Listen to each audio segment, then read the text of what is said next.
Hello everyone, my name is Priya Singh and I'm a BHMS first year student at NHMC Delhi. आज इस video में हम बात करने वाले हैं कि क्या है स्पेशलिटी और ओरिजिनलिटी होम्योपैथिक फार्मेसी की। होम्योपैथी में जितनी भी दवाइयाँ बनती है वो बाकी दवाइयों से कैसे अलग है, उनके सारे पॉइंट्स हम इस वीडियो में कवर करने वाले हैं, जो कि फर्स्ट ईयर BHMS का टॉपिक भी है। So let's start this topic. तो हमारा पहला पॉइंट है थ्योरी ऑफ पोटेंटाइजेशन।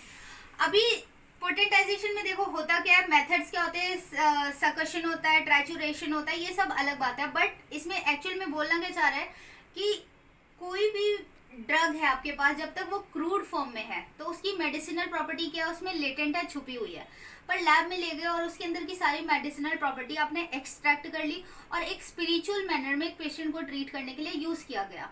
और वो यूज कैसे करते हैं, ग्लोब्यूल जो कि इनर्ट व्हीकल होता है उसके अंदर ड्रॉप्स डाल के और पेशेंट को दी जाती है। तो लोग मानते हैं कि होम्योपैथी में तो इतनी कम मात्रा में दवाई होती है, कुछ एक्ट ही नहीं कर सकती है। बट होम्योपैथी की खासियत ही यही है कि अगर सही तरीके से दवाई दे दी जाए, कितने रेशियो में देना है, कितने डोज में देना है, अगर सही से दे दिया जाए तो यही क्या बन जाती है, सिग्नेचर ऑफ होम्योपैथी। तो ये पॉइंट से यही बताता है कि क्रूड फॉर्म से आप मेडिसिनल प्रॉपर्टी को एक्सट्रैक्ट आउट कर रहे हैं। Now the second point is HPT, that is human pathogenetic trial. अभी ह्यूमन पैथोजेनेटिक ट्रायल में क्या होता है कि 4 पॉइंट्स इंपॉर्टेंट होते हैं। जितनी भी होम्योपैथिक ड्रग्स होती है, मेडिसिन मार्केट में आती हैं, वो फुली प्रूव्ड होती हैं और ये प्रूविंग की जाती है हेल्दी ह्यूमन बींग्स पे। अब वो ह्यूमन बींग मेल या फीमेल भी हो सकती है, किसी भी एज ग्रुप की हो सकती है और उसकी कैसी भी पर्सनालिटी होती है, वो सारा चेकिंग करने के बाद उस पर ड्रग प्रूविंग की जाती है।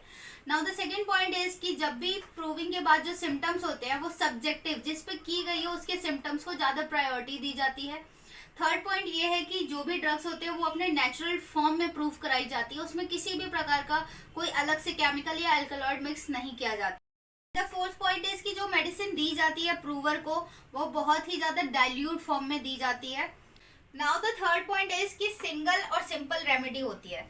होम्योपैथी के अंदर जितनी भी दवाइयाँ होती है वो बहुत ही सिंगल दी जाती हैं और सिंपल दी जाती हैं।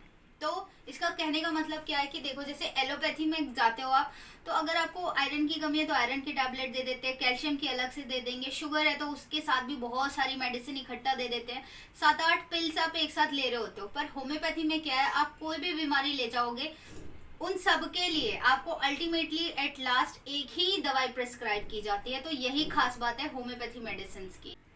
Now the fourth point is homeopathy medicine are rich sources of curative drugs. कहने का मतलब है कि यहाँ पे बहुत सारे सोर्सेज है, जैसे plant kingdom, animal kingdom, mineral kingdom, imponderabilia है, ये सारे सोर्सेज हैं जिनसे कि एक ही बीमारी को ट्रीट करने के लिए बहुत सारी अलग अलग मेडिसिन हैं। एक ही मतलब मेडिसिन, सपोज हेडेक के लिए ही 10 से 15 प्लांट्स ऐसे हो सकते हैं जो कि सिर्फ हेडेक और अलग अलग टाइप के हेडेक और पर्सनैलिटी बेस्ड पे वो मेडिसिन मिल सकती है होम्योपैथिक में, ये इसकी खासियत है। Now the fifth point is homeopathy medicine में न्यू इंट्रोडक्शन हुआ है एलएसओर्स और आइसोर्स का। Six point is in process quality control. अब इसका कहने का मतलब क्या है कि जो होम्योपैथी मेडिसिन है वो आपको पता चल रही है कि अब बहुत ही डाइल्यूटेड फॉर्म में दी जाती है। तो हर एक स्टेप पे, जब तक वो रॉ मटेरियल था और जब तक वो फाइनल प्रोडक्ट नहीं बना है, तो हर एक ईच एंड एवरी स्टेप पे अलग अलग मतलब इनके ग्रुप्स होते हैं लेबोरेटरी में, तो वो हर एक पॉइंट पे चेक करते रहते हैं जब तक आपके पास वो मेडिसिन ना आ जाए।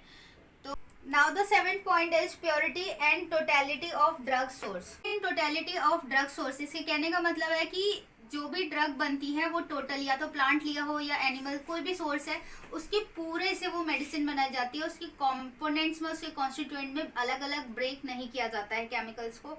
हालांकि केमिकल से अलग मेडिसिन बनती है, पर इसकी यही खासियत है कि इसको ब्रेक नहीं किया जाता है। 8th point is simple to dispense and easy to administer. अभी क्या है, डिस्पेंस करना नॉर्मली ग्लोब्यूल्स के फॉर्म में उसमें ड्रॉप्स डाल के या फिर किसी सैकलेक वगैरह के अंदर मतलब इजीली दे दी जाती है और पेशेंट को इजीली एडमिनिस्टर करने में उसे कोई इतनी प्रॉब्लम नहीं होती है, वो इजीली खा लेता है। ठीक है, स्वीटिश टेस्ट होता है, तो किसी भी एज ग्रुप का हो, ओल्ड हो, यंग हो, चाइल्ड में हो, कोई भी इजीली उसको वो इनटेक कर सकता है। 9th point is drug action जो होता है इसका डायनेमिक प्लेन पर होता है। 10th पॉइंट है वो क्या है कि जितनी भी मेडिसिन होती है वो बहुत ही कॉस्ट इफेक्टिव होती हैं। एंड 11th पॉइंट है इसकी लॉन्ग शेल्फ लाइफ होती है, ऑफिशियली 5 साल बताया गया। अब देखो, जो कॉस्ट इफेक्टिव की बात करी गई है कि अदर मेडिसिन होती हैं किसी भी एक बीमारी के लिए आप दवाई लेने जाओगे तो इतना सारा उसका बिल बनता है, इतना उसका कॉस्ट अलग से आ जाता है। बट होम्योपैथी में क्या है, जो भी मेडिसिन है सिंगल, पहले बताया गया सिंगल सिंपल रेमेडी दी जाती है, तो ऑफकोर्स उसका जो प्राइस होगा वो बहुत ही ज़्यादा चीप होता है, मतलब कोई भी इजीली उसको खरीद सकता है, मार्केट वैल्यू भी उसकी कम होती है। एंड द लास्ट पॉइंट की जो मेडिसिन होती है, जो मदर टिंक्चर्स होते हैं, जितनी भी लिक्विड वाली मेडिसिन है, उसे ऑफिशियली माना जाता है कि 5 साल में वो डिस्कार्ड कर दी जाती है, ख़राब हो जाती है, और जो ग्लोब्यूल्स वगैरह होते हैं उनको 2 साल में डिस्कार्ड किया जाता है। सो ये थी पूरी स्पेशलिटी एंड ओरिजिनलिटी क्या है होम्योपैथी मेडिसिन की। मैं इन टोटल आपको फिर से एक बार रिवाइज करा देती हूँ, इसके सारे पॉइंट्स देख लो। फर्स्ट पॉइंट है theory of potentization, second point is HPT, third is single simple remedy, fourth is resource of curative drugs, new introduction हुआ है एलासोड एंड आइसोड का, sixth is in process quality control, seventh is purity of totality of drug sources, eighth is simple to dispense and easy to administer, ninth is drug action on dynamic plane, and 10th is cost effective, 11th is long shelf life, officially 5 years. So I hope you like this video. Thank you so much.